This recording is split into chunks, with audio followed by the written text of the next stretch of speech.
Good afternoon, everybody, and welcome. My name is Chelsea Campbell-Badgett. I am a core outreach team member for the Education Project who's emphasized outreach efforts for the Boston and Springfield school districts, and I will be moderating this event. I would like to thank you all for joining us today.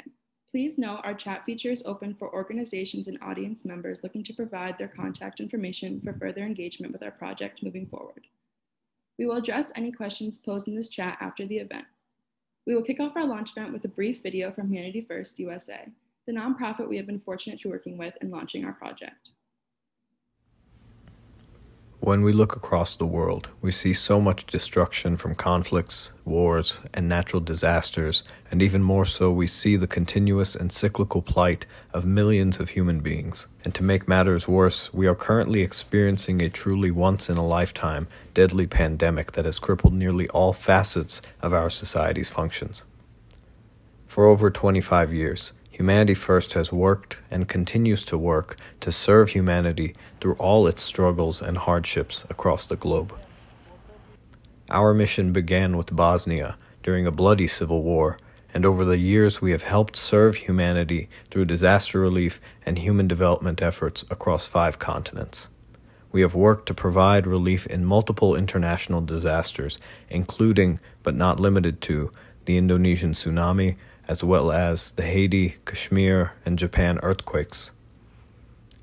Our disaster relief efforts in the United States focus on assisting ongoing recovery efforts after the devastation brought on by natural disasters such as Hurricanes Sandy, Katrina, Ike, Harvey, and Dorian, as well as many others. We have been working tirelessly for the past 6 months to fight the effects of COVID-19 in the United States, as we've set up food pantries across the nation, serving over 1.3 million meals, and organized a Make a Mask campaign to help provide masks to frontline workers. Human development is done through our Water for Life, Gift of Sight, and Knowledge for Life programs. Humanity First USA works to build wells and hand pumps that provide clean water in Africa and Asia.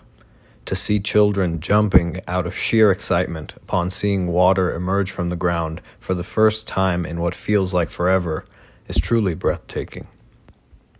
The Gift of Sight program provides free cataract surgeries in Central and South America as well as Africa. A gift beyond any words or value to those who would never have thought they would ever see the world as it is through their own eyes. Additionally, we have also built under our subsidiary, HF Healthcare Services, a hospital in Guatemala, and are also launching a new initiative called Doctors for Humanity to provide medical care to uninsured and underinsured patients in the United States, given the economic downturn and extraordinary rise in unemployment. Under the Knowledge for Life program, we help build schools in remote villages for children in Africa who used to have to walk miles and miles for a limited education. Martin Luther King once said, "All labor that uplifts humanity has dignity and importance and should be undertaken with painstaking excellence." Today, the Education Project recognizes the importance of uplifting the children of underserved communities that have been left behind and are disproportionately affected due to systemic racism and poverty, among other things. Our team has worked tirelessly to create this initiative, which we hope will be one of the leading free tutorial platforms for children in grades K through 12. During COVID-19, many children especially have fallen through the cracks of our education system, as parents across the nation struggle to balance teaching their children and maintaining their jobs, while others simply lack the proper and adequate resources to access their education amidst this virtual age. However, we cannot let them fall, and we will help them succeed, because we are Humanity First, serving mankind. We are now pleased to welcome Mr. Manoom Naeem. Mr. Naeem is the President and Executive Director of Humanity First USA, a registered 501c3 nonprofit humanitarian organization that has served to create sustainable human development projects and responded to provide to all major disasters across America and internationally for the last 16 years. Mr. Naeem has been serving Humanity First in this role since its inception in 2004. Mr. Naeem has traveled to many developing countries across the globe in service to humanity, including Guatemala, Mexico, Haiti, Ghana, Liberia, Mali, Burkina Faso, Indonesia, Marshall Island, and Kashmir, Pakistan. Mr. Naeem professionally is an aeronautical engineer and an airline aviation aircraft maintenance executive. Thank you, Chelsea. Much appreciated. It is really a great honor for me to represent the team of Humanity First and the passionate volunteers across the globe in 60 countries. Every program that we carry out is a special one, whether that is Water for Life, digging water wells, or Gift of Sight, or building hospitals or clinics for our global health program, or it is building school centers or skill centers for our Knowledge for Life program, or Feed the Hungry program. Each one is a special program for us, and each one has its own meaningful impact. In USA, we focus on our food pantry program, our disaster response program, and our Knowledge for Life program. I believe education education programs are one of the most important initiative in our human development program. The education program that we are launching today is one of the important one, and we are very, very excited about it. So we know the disparity in our nation, driven in different demographics by poverty or ethnicity, and the impact that we have through COVID right now. So this program, we believe, is going to make a huge difference, and this enables us to reach out to those vulnerable children. So I really like to thank the Education Project team, Asim and Haris and Gauri, and the whole team of tutors and everybody else who has joined this team for this effort. We are very excited, and I really like to thank our esteemed keynote speakers that we have today, Dr. Rodney and Dr. Mitoma. Both of you, I really like to thank you on behalf of Humanity First, and also all of our viewers and audience who have joined us today. We like to thank you as well, and we look forward to your continued support, and also hoping that, that our nation will benefit from this program. So Chelsea, back to you. Thank you again. Thank you, Director Naeem. We will now welcome Haris Qureshi to introduce to you all the Education Project. Haris is the co-founder and outreach director of the Education Project, launched under Humanity First USA. The project's mission is to provide high-quality remote tutoring and mentorship to students in need nationwide, completely free of cost. The vision is to create a world in which every student can receive the educational support they need, regardless of their socioeconomic status. A world where professionals and university students are willing to give their time to further the education of others. Haris is a biomedical engineering graduate from the University of Connecticut with a minor in human rights. He is currently attending the University of Connecticut School of Medicine as a second-year student. Thank you, Chelsea, for the introduction. So we can just get the slides up. So I want to thank everyone for coming out to learn about the Education Project today. So when Asim and I started the Education Project, we were just thinking of how can we get in there? How can we make a difference during this COVID time? What can we do as volunteers? We just wanted to get involved and get started. And, you know, we put together a very basic website. We put together a small team, and we were just like, let's see where this goes. Let's see where this takes us. Let's try to provide some educational support to students in need. When we got involved in the project, we got a lot of great volunteers on board. We were inspired by our tutors, inspired by the families that we served, and inspired by the impact that what we could achieve and what we could do. And that's what kind of brought us to scaling this up and launching it and working with Humanity First to create this platform. We believe that, you know, this is how we started the Education Project, but now it's so much more than that. And we think that we can do a lot of great work through this program. It has a lot of potential, and we've come through a lot of challenges, and we think that we want to serve both locally and nationally. So we have a lot of, you know, desire for this to be a national project. When we look at the statistic here, we can see, you know, this is why we're here. 6.8 months is how much the average student falls behind if schools reopen in January. And looking at this, we knew we needed to do something, and we knew we needed to start somewhere. So this is why we're all here today, to talk about this problem of students struggling with online learning. Now, when we look closely at that data, when we look even more so into it, we see that it's not just 6.8 months that students are falling behind. Low-income families are falling a year behind. Hispanic and Black Americans are falling 9 to 10 months behind. So there is a disparity, and we need to do something about this disparity. That's why the education project is free. That's why we are targeting those underserved communities that have historically been facing these challenges. And with COVID-19, students are logging in less to their online coursework. So when the schools transition online, low-income families are seeing a 50% decrease in participation. And that's a very staggering statistic when we consider middle-income families are around 30% decrease and high-income families they're staying steady. So to us, this shows us that we need to take action now. We cannot wait. But we understand that these disparities, because of COVID-19 in education, it's been going on for a while. These are systemic problems, problems that our country has been facing for a long time, that educators, parents, and families have been facing. The average student, the average difference between funding for a poor non-white student and an affluent white student is $2,600. So we know there's a difference in the funding that they're receiving. And we know there's a difference in the education that they're receiving. They're lagging behind. Low-income families are around 3 years behind high-income students. And we know that there's a racial element to this. 87% of white students performing better senior year, 12th grade, than Black students is a problem. And so we see these issues and we see these challenges at a systemic level and realize that we needed to take action. And that's where we approach this problem. Now we understand that these educational challenges that our community faces, it's not going to be solved it's not going to be solved overnight, and it's not going to be solved by one group. We're going to have to work together, and we're going to have to make a difference by coming together to address these problems and doing whatever we can and taking a stand of action. So there's some good news. African American students and white students receiving comparable levels of instruction achieve comparable levels of reading skill.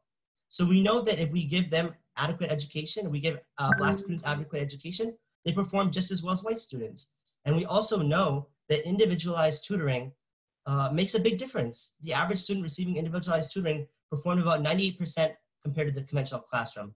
So we know that this can make a difference. And that's where we're coming at from the education project, because if we as volunteers can do whatever we can in our capacity to give some time and get involved in this project, then we believe that we can kind of bridge that gap and provide that comparable instruction to achieve that comparable performance. This is our vision, and this is where we're going about it.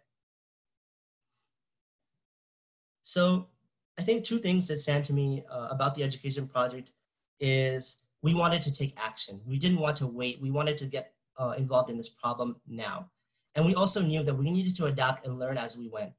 We knew that everything that we're going to do is not going to be perfect, but that doesn't mean that we're not going to try to make a difference. We want to provide high quality tutoring and mentorship. But beyond this, our vision is that our volunteers will be able to make a difference in individual students' lives. For some families, it may just be catching up over the summer and improving my reading, or catching up over the summer and learning a little bit of math. Maybe that's what some families want. But for some families, the element of mentorship, the element of, I'm a new student that's going to have confidence. I'm going to approach learning with more vigor, with more enthusiasm, with more energy, and I have someone looking out for me. That's our long-term vision. So even if a few students get there, then it'll be worth everything for us to have gone through this project.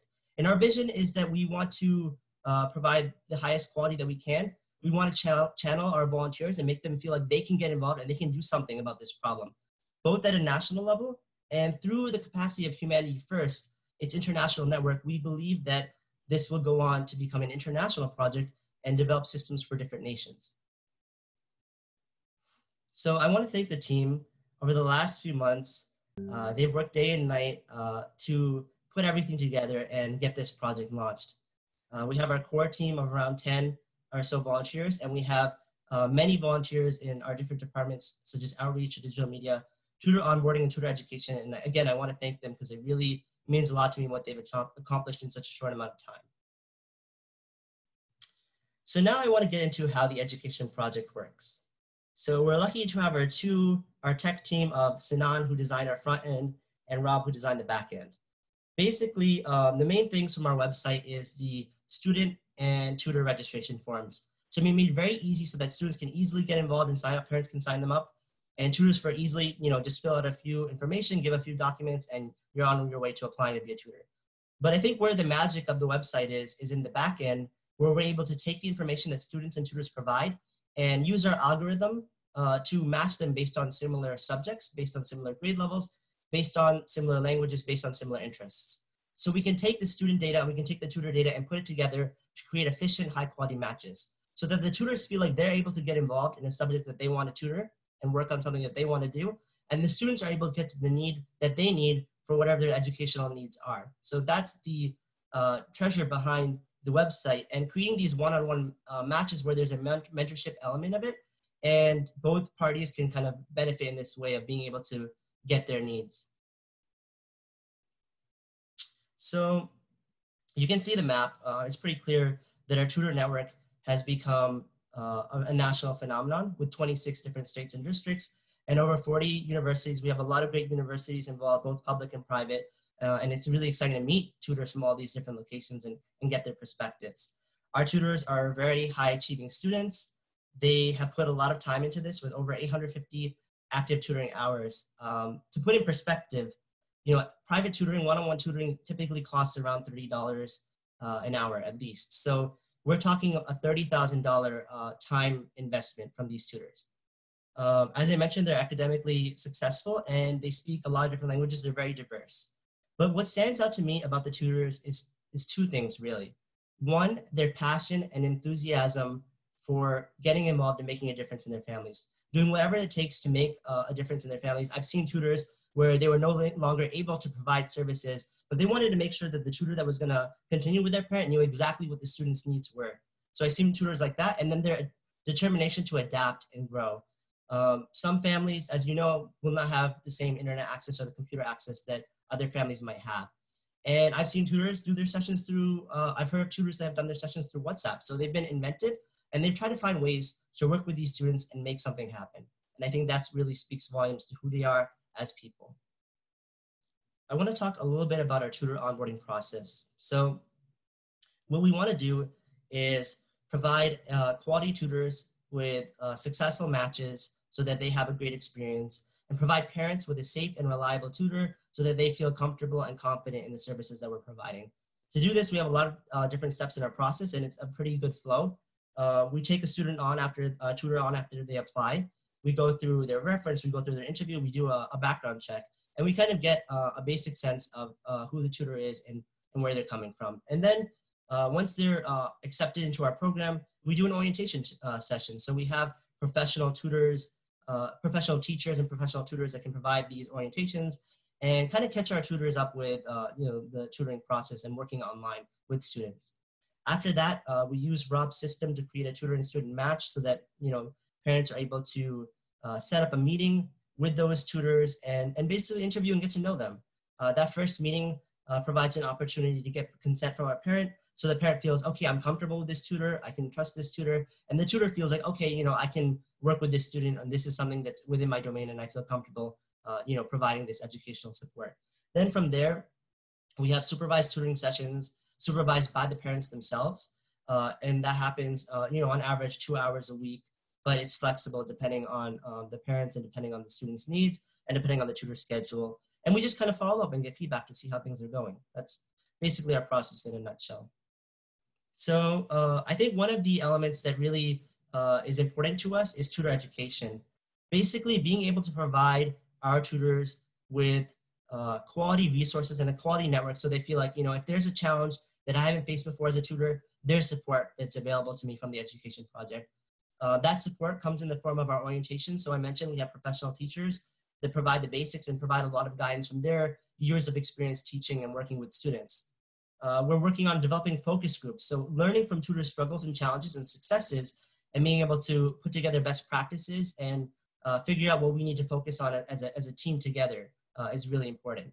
Developing training videos. So, if tutors want to know how to connect with the student at a motivational level, how to deal with diversity in the tutoring environment, how to get the teacher involved. We're trying to develop these training videos to make these tasks really easy and efficient for tutors to understand and provide that quality instruction. And then I think the most important element of it is creating a community where we have a Discord group where our tutors can share their updates, share what's on their mind, learn from each other, and connect. I think that's a really powerful part of being a tutor with the education project. So I want to talk a little bit about our outreach. So we mentioned trying to target those students in need. So on the left, you can see a map of Hartford, Connecticut, one of the locations that we are working to provide tutoring services for. And we look at which areas of Hartford have the most need. So we look at poverty rate, we look at diversity, we look at the Hispanic population and the Black population, and where those neighborhoods and communities are, and trying to reach those neighborhoods and communities. We look at the educational performance. So on the top left, you can see data from a school in Hartford. There's a 38% chronically absent rate at this school. So this is clearly a problem. 38% of students are chronically absent. 98% of these students are minorities. 93% of these students are receiving free or reduced lunches. So we want to look, and we can see the English and math performances of these schools. So we want to look at these schools. We want to understand what are their challenges and make sure that we're targeting those schools that have a need. And how do we do this? We want to develop partnerships. So we are establishing partnerships with different schools and districts to provide that need where it's needed in terms of our tutoring services. And also connecting with different nonprofits, whether it's a soup kitchen, whether it's a library, working with people at the grassroots and local level, but also creating an open model so that anyone across the country can have access to our services. We're still going to be focusing on communities of need, but we're going to be able to make sure that those communities that we're sharing this message with have a need, and we do our research to make sure that's the case. So I have the map here on the right. These are some of the initial locations that we're focusing on across the country. I apologize. I think the spatial distance between Puerto Rico and Florida is not adequate, but you'll just have to forgive me on that one. So we can go to the next slide. I think one of the most rewarding aspects of the education project experience is hearing from our tutors and hearing from our parents and getting the feedback that we received. So overall, tutors and parents had a great experience. You can see the average rating from our parents out of 10 was a 9.7. We've had the chance to serve over 100 students, and many students that have been with our service for a long time have reported improvements in their educational performance for their child. But I think what really stands out is the stories, the experiences. And here you can see a few stories and experiences from tutors and parents. One that really comes to my mind is I had a chance to talk to a parent on the phone a few days earlier, and I was just asking about the experience, and she talked to me about two things that really stuck out to me. One was how the tutor that she had for her child was able to take real life concepts and give tips and tricks that would help her son understand math. So being able to apply this in real life was really rewarding and making that connection. I think another thing that really stuck out to me was the level of confidence that her son had gained through the program. And I think that's really what I want to see, because when we see that a student is making confidence, or a student's making progress, or a student feels more passionate about education, then we can hope that this is going to be a building point for them to work off of and continue to grow in their learning. And that's really what we want to see. We're going to do the best we can to kind of learn and continue to get feedback from their experiences, but it has been a great experience so far. So I think another really special aspect about the education project is just as our tutors learn to get involved and take action, just as they learn to adapt and grow, so can you all become a part of this project and do the same things. There are many different ways to be involved and support the education project. You can be a volunteer at different fronts, whether it's through tutor, providing the educational support, or whether it's through our management processes, whether it's through our onboarding, whether it's through our outreach, whether it's through our educational development. There's many ways to become a volunteer and support this work. Similarly, we are building partnerships across the country, partnerships with nonprofits, partnerships with soup kitchens, partnerships with schools and districts and universities to get quality tutors that can support and build our network and get students that need the services and need the support at this time. So you can help us by building these partnerships and relationships. You can donate on our website, theeduproject.net, and you can basically help us expand this project to reach more students. I mentioned how we want to take this into the international front, and we want to expand across the nation. And to do that, your donation will directly support the educational needs of these students. A large part of what we've done so far has been on a very minimal budget, thanks to the effort and support of our tutors and volunteers giving their time out to support the education of others. And of course, you can spread the message, share the word for the education project on social media, share it within your personal networks, and follow us and provide your feedback so we can continue to learn and grow. So with that, here are our social media links. You can see that for Facebook, Twitter, Instagram. We have our LinkedIn, and you can email us and reach out to us anytime at the education project at us.humanefirst.org. So with that, I want to turn it back over to Chelsea and thank everyone for your time, and really excited to see what our tutors have done so far and see what we'll all be able to do together moving forward. Thank you. Thank you, Horace. The Education Project is fortunate to have our first keynote speaker, Dr. Basir Rodney. He will present about personalizing learning during the pandemic times. Dr. Rodney is an associate professor of education technology at Webster University with a focus on the professional development of educators and the enhancement of learning environments with digital age technologies. Of additional importance to Dr. Rodney is the equity of access and the level of personalization that mobile technologies provide for traditionally underserved and marginalized learners. And with that, I introduce Dr. Rodney. Thank you, Chelsea. I appreciate the invitation to speak at this very auspicious gathering. I'm very happy to see the energy of your team here and of the Education Project team. Thank you, Mr. Naeem, for inviting me to participate, and congratulations, Harris, on a wonderful project. I've been watching the chat. We know that there are some issues with the slides. The slides will be made available after the presentation, and we'll make sure we reach out to our attendees with those. And the presentation will also be recorded. So I want to talk really quickly about this whole issue of personalization, and I want to come from a kind of perspective of what I think education is about. As was stated earlier, I'm a professor at Webster University in St. Louis, and here at Webster, our passion is serving the underserved on a principle of innovation. We are one of the first universities to go wholesale online and build online programs, and to have global campuses as a part of our inherent structure. And that's because of our strong interest, again, in meeting the needs of communities and people all over the world, and using technology to leverage those needs. So in that sense, I want to be clear that, when I speak about this issue, I'll be talking from the standpoint of technology, and also a question of autonomy and what I describe as democracy. That is, having learners have a sense of autonomy about their own learning and being supportive of where they want to go and the values they have. We also want to foreground the idea of shared opportunity and accessibility. COVID has shifted a lot of these elements, as you've heard before in Harris's presentation. So I want to talk a little bit about that. Okay, next slide, please.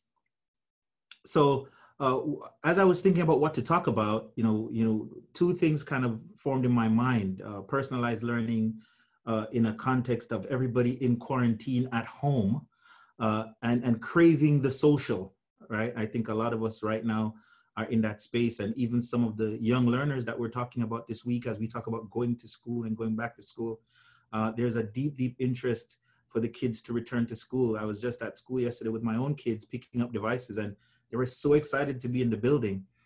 So why not talk about social learning? Well, because I think a lot of our engagement today, as you guys can see, is really about the individual learner and the supports we need to build for them, right? So I want to kind of come from that perspective as well. Next slide. So we're going to talk about, what I think about individual agency in learning, what I describe also as a singularity, a shifting moment right now. And then I'm going to have a question for the audience. You may not be able to respond because I'm kind of floating through this in like 15 minutes, but I'll invite your commentary. And then one of the big questions I have is, can we go back to the pre-COVID times, and then new possibilities and risks? So I will try to cover that in my 15 minutes. So I did a quick survey of some of our tutors and education project people over the last week. And the one thing we kind of agreed on was that we ultimately believe that the role of a tutor or a volunteer is to support the learner so that she can develop her own capabilities in a subject area. That sense of autonomy, I think we all believe, is very critical to learning. And in a way, that's what brings us to this project, right? So I want us to kind of keep that at the forefront of our mind, that we all agree that fundamentally what we're trying to do is to empower learners to empower themselves. So the singularity, COVID-19 today, where we sit now. And I kind of put these three columns in front of you. I kind of make them empty. If I was in a lecture hall where I could get lots of feedback, I'd ask you these questions, right? So what was education like before COVID? What is education like right now during COVID? And what will education be like after COVID? And those are kind of like the three big thought questions I have in my mind that I think we can run through when we think about projects like the Education Project and the meaning they have for young people that obviously need these kinds of supports. Next. Skip this part because we're not going to do the survey. But the thought question for that survey question was simply, can schools go back to the way they were? And we're not really 100% sure that that's even possible, right? But we understand that there's a lot of changes coming up on us. So in the 2017-2018 academic year, 21% of America's public schools and 13% of America's private schools at the K-12 level was building online learning programs. And so students in these schools were experiencing online learning in some way, not necessarily in like a complete total way, but they were kind of being exposed, maybe a course here or a session there with online learning. So in the pre-COVID world, we had started this kind of online connectedness around education. Next. There was also an emergence of flexible learning arrangements. Some school districts were working with what we call the 4-day school week. Across the United States, this map demonstrates that 25 states had already had one district that was on a model of a 4-day school week. And what was driving this was budgeting, right? As school districts were becoming tightened and straightened for funding, they started to become creative about how to support students. And one of the things they came up with is to have 1 day a week eliminated from the school schedule and extend the other days by about 40 minutes. And across the country, they were doing that. Here in Missouri, a number of school districts have done it. In Colorado, many school districts have done it. Schools are also playing with flex periods, right? These things we call like genius hour, where an hour was given back to students to use for autonomous project creation and those kinds of things. The other element that was developing really quickly was remote work. The new economy that we're talking about and the disruption, especially brought on by COVID-19, that has taken us all fundamentally to becoming flex workers in a way. Prior to that, 29% of workers in 2017 said they were prepared to work from home. And if you go to the next slide, please, that 3 in 5 of those workers were feeling like they would stay. They preferred to work from home, right? So that means our workforce was shifting, that workers were starting to think working from home could be a normal thing to do, right? Next. So what that tells us is that the demographics was shifting, and what happens with COVID-19 kind of shatters the slow pace of that shift and kind of took us all wholesale online. But I want to foreground some elements here because they have to do with equity later on. What has even made it possible for us to operate during COVID-19 as people who can work online, right? And then be educated online. So I've put together maybe 6 of these. Number one, computing technologies. We all know we're experiencing that right now. We're all kind of remote as we participate in this webinar. Some of us are on phones, some of us are on computers, right? Broadband availability across the United States. Now, again, this is not everywhere. There are some equity issues that emerge as well, but in general, in the technology and the infrastructure is there. And of course, cheap software and applications. Zoom is free. In the old days, you bought video conferencing equipment. Now you don't. It's just a part of what we have. Secondly, another set of other, what I would describe as kind of soft skills have also help us with this shift. So technical skill. Somebody's running this Zoom and they're not in the same room with me. So I can start a Zoom and they can run it. So the technical skills that our country needs is in place to some degree. And obviously teacher knowledge. Teachers themselves have a level of skill that allows them to literally shift to the online world at a rapid pace, right? And of course, there are questions about, the quality of that shift, but we can talk about that. The reality is that that shift is there. Students and schools were already dealing with one-to-one programs in some ways. There are many schools that already had one-to-one programs with Chromebooks, with iPads, other kinds of technologies. And then we cannot discount our learners, right? The tutors were talking about being able to support the learners through things like WhatsApp on mobile phones, right? So our kids have the ability to pick up these devices as early as they are, as young as they are, and to engage with the world using a mobile phone, using a laptop computer that's network connected. So this new frontier has produced the outcome that we kind of have and that we're talking about today. And that outcome is projects like the Education Project. It's obviously a wonderful project, and I see lots more space for it to scale and grow, and many other projects like it to emerge, because the infrastructure and the platform is there, and there are still going to be gaps.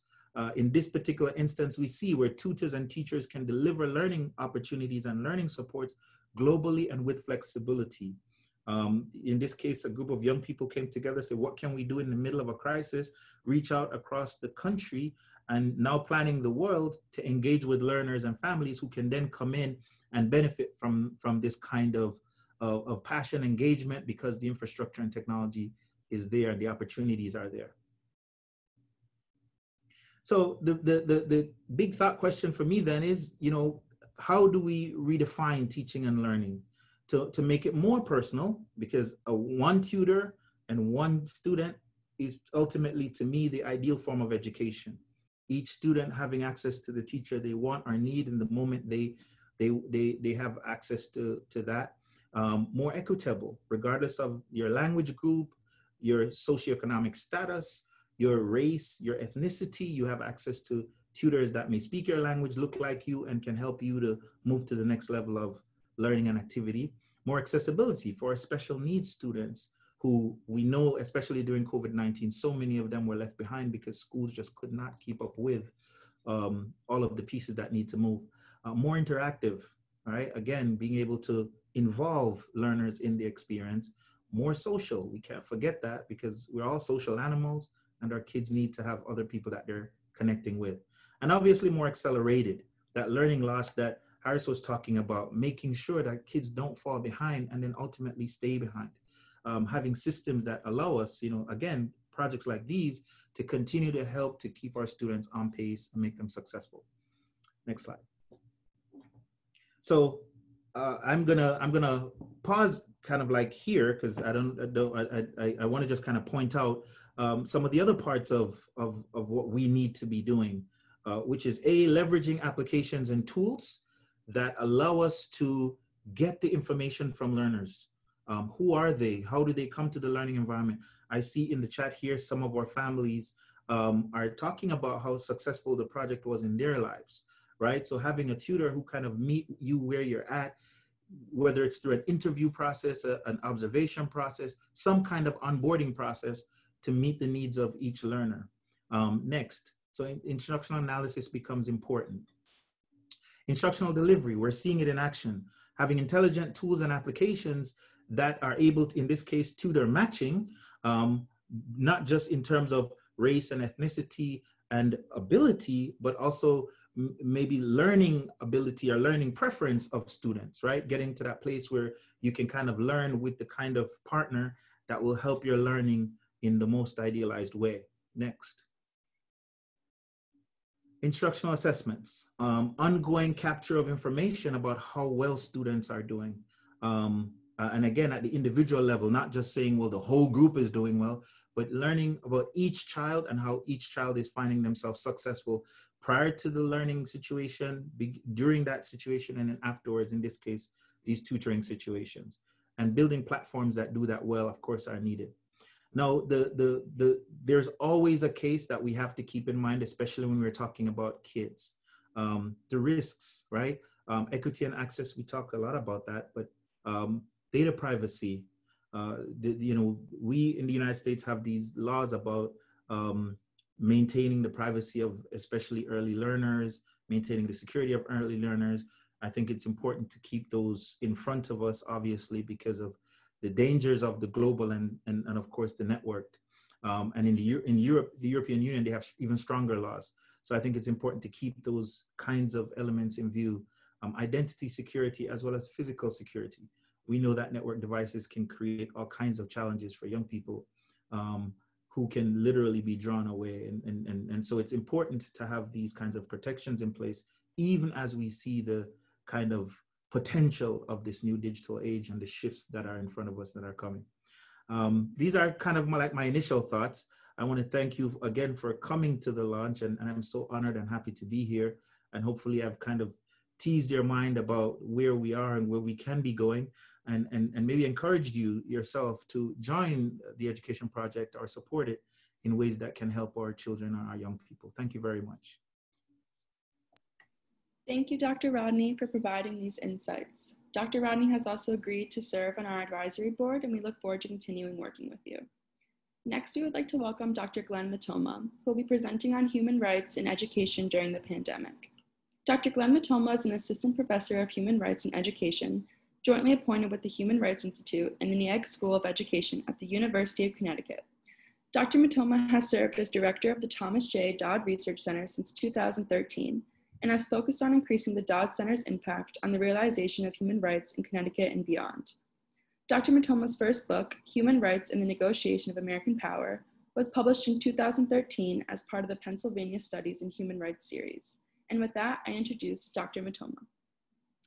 Many thanks, Chelsea. And thanks to everybody for inviting me. Humanity United, congratulations, as well as the Education Project.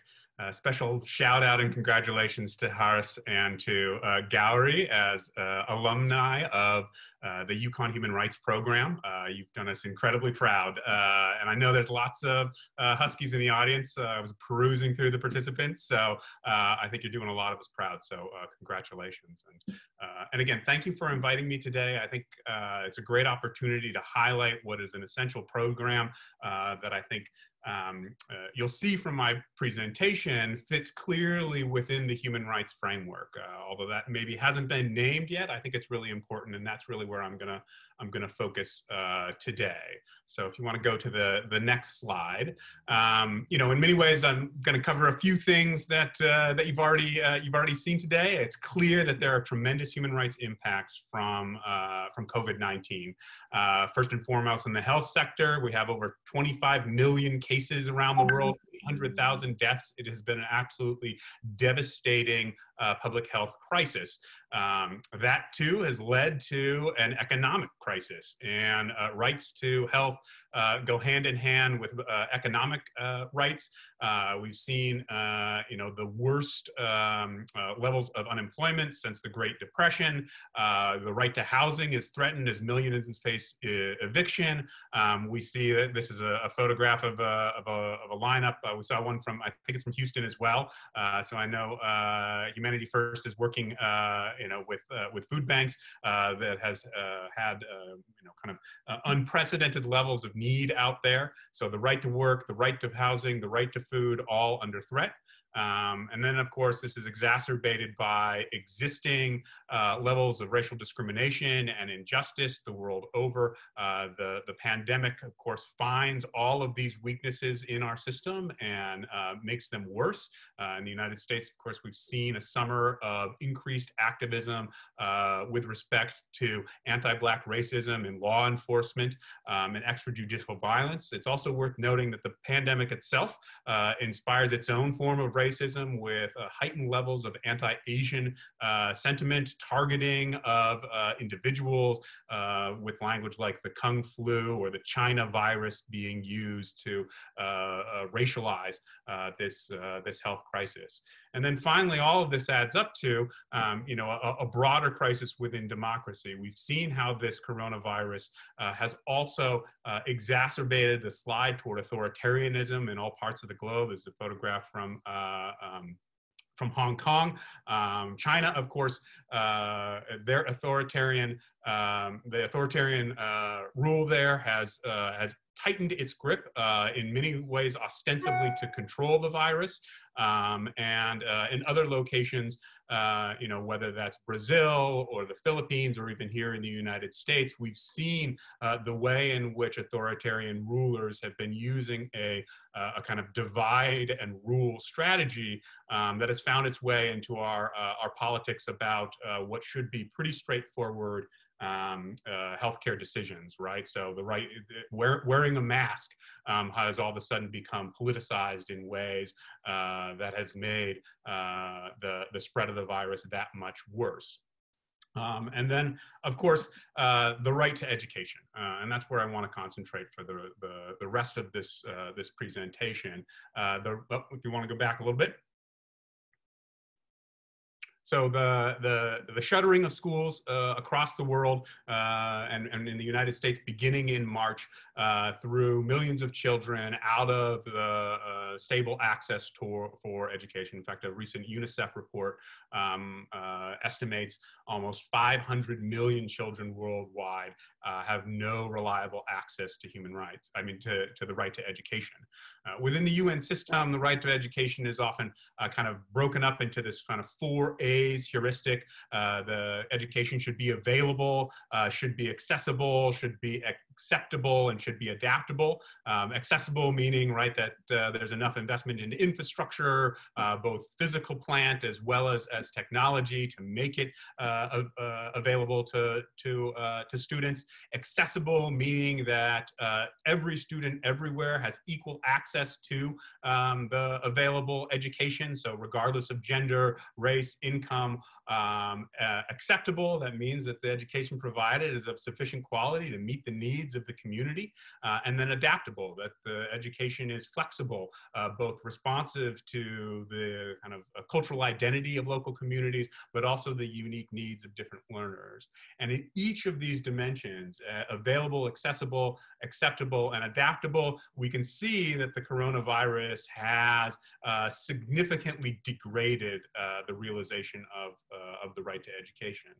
It's also worth noting that one of the things that's become readily apparent to many of us, as the schools have closed, is how schooling sits at the intersection of many of our human rights. It's not an accident that once the schools close, that ability both for parents to work, right, because they no longer have reliable health care, or the access to food, right? Many children got their only stable meal of the day delivered them through their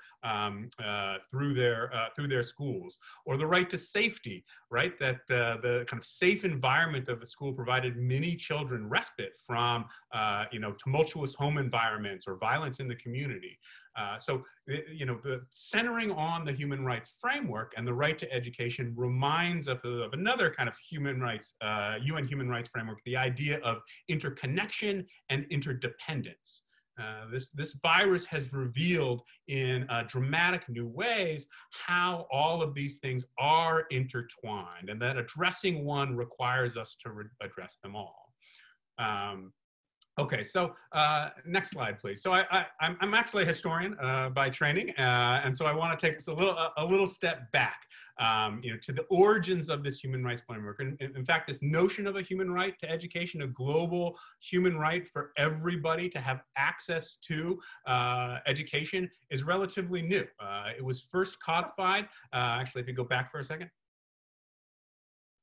it was first codified after. Oh, one more. Sorry, ping-ponging here, right? So that's, I want everybody to get a good look at Eleanor there, right? So that's Eleanor Roosevelt, 1948, holding a copy of the Universal Declaration of Human Rights, drafted by the United Nations in the wake of the Second World War. The human rights framework emerges from a time of catastrophe, emerges from a time of crisis. And certainly Horace and Gary and the other alum of the human rights program at UConn will know all this stuff. But I think it's important to point out that in many respects, the vision put forward of a post-World War II world contained in the Universal Declaration was one that was attempting to build a, not just a kind of peace in which there's no war, right, a kind of negative peace, but a positive peace in which the humanity and dignity of each and every person on the planet can be respected. And the framework that they came up with, this Universal Declaration of Human Rights, puts education actually at its center. So if you want to go ahead and take a look, I want you to look at the Article 26, which is the right to education. So if you can click forward, right? So Article 26, the Universal Declaration has economic, social, and cultural rights and an even plane with the traditional civil and political. And the right to education, while it traditionally has been with the economic and social rights, is really the first among equals. There was no debate about including the right to education. There was no controversy. There was universality among the drafters to include it. And you can see here in Article 26, that first stanza is that everyone has the right to education, full stop. Education shall be free, at least in the elementary and fundamental stages. Elementary education shall be compulsory. Technical and professional education shall be made generally available, and higher education shall be equally accessible to all on the basis of merit. And this first paragraph of Article 26 was really kind of common sense. They put it in there, and the idea was that any feasible post-war world would need to guarantee this kind of education for everyone. During the drafting process, however, one of the observers of the Human Rights Commission raised their hand and said, you know what, I think this is not enough. I think this is not enough because I remember that before the war, in fact, the country that did the best on providing education to nearly everyone was in fact Germany. Right? The Germans, great educational innovators, kindergarten, right? It's not too bad. They had a very robust national system of public education. And of course, the Nazi Party turned that into a weapon of death and destruction by indoctrinating youth into an ideology of fear and hatred.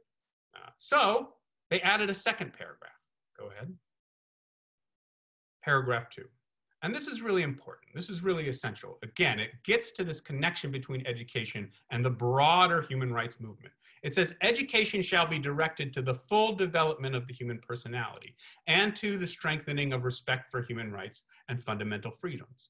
It shall promote understanding, tolerance, and friendship among all nations, racial and religious groups, and shall further the activities of the United Nations for the maintenance of peace. We can click one more. They added one more paragraph as well. Parents should have the prior right to choose the kind of education that shall be given to their children.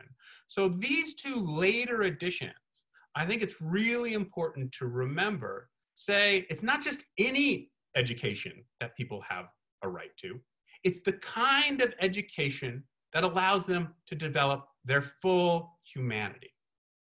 Their full humanity. Okay, next slide. So in more recent years, this has been codified in the notion of not just a human right to education, but human rights education. There's a 2011 Declaration on Human Rights Education and Training, which defines human rights education, which goes further than that Article 26 and talks about it here. So I won't read this whole Article 2. I'll just note that at the end, that the purpose given to this education is to empower them, the learner, to contribute to the building and promotion of a universal culture of human rights. Next slide. And that to do that, they have to recognize that education encompasses 3 dimensions. It's not just about the content, right? But it's about the purpose and about the method. So we talk about education about human rights, which should include understanding human rights norms and principles and the values that underpin them, the mechanisms, things like the UDHR, et cetera, but also education through human rights, that schooling, that all educational features should take place in a context where everybody's human rights are respected. And finally, education for human rights. The idea that education should be, at the end of the day, about advancing respect for human rights and the capacity of each individual and each community to uphold them. Okay, next slide. So go ahead and click and add all these. So coming back to this, right? That's where I started, which is to say all these human rights impacts, including education. And of course, all of you know, and we've talked about it several times, that none of this started just in this year, in 2020. None of these are new. In fact, if we had had a robust culture of human rights across the globe, then it would be a completely different story. We would still have a public health crisis, but we would perhaps have the capacity to meet that challenge in new ways. And so what I want to suggest about the education project, and this is really interesting because I heard it both from Dr. Rodney and from Horace in your presentations, that one of the kind of key features in this is that one-to-one connection, is that ability to build relationships that aren't just about kind of academic achievement. In fact, that academic achievement at the end of the day ends up being a side effect of what is the true value of these connections, which is that sense of common humanity, that sense of caring for one another, that sense of our ability to meet each other's needs and to move each other forward. And so, it's that what I want to leave you with, that really what we have here is a human rights project in its grandest sense. Although it's simple, right? It's about just kind of pairing these volunteer tutors with younger students in need. It's actually revolutionary. And so let's hit that last slide because, not only is human education a human rights, but the drafters of the UDHR actually put it at the center of how all human rights were going to be realized. This is a stanza from the preamble. It says, "Now therefore the General Assembly proclaims this universal declaration of human rights as a common standard of achievement for all peoples and all nations, to the end that every individual and every organ of society, keeping this declaration constantly in mind, shall strive by teaching and education to promote respect for these rights and freedoms." So shall strive through teaching and education. And it's for that I'm very grateful to have been included and for the education project. So thank you. Thank you, Dr. Matoma, for speaking on the human rights heart of our project. Next, we would like to conclude with a few notes from our co-founder, Azam Ahmed. Azam is a recent graduate of Johns Hopkins University and works as a quality engineer in the medical device field. Hello, everyone. My name is Asim Ahmed. I'm the co-founder of the Education Project.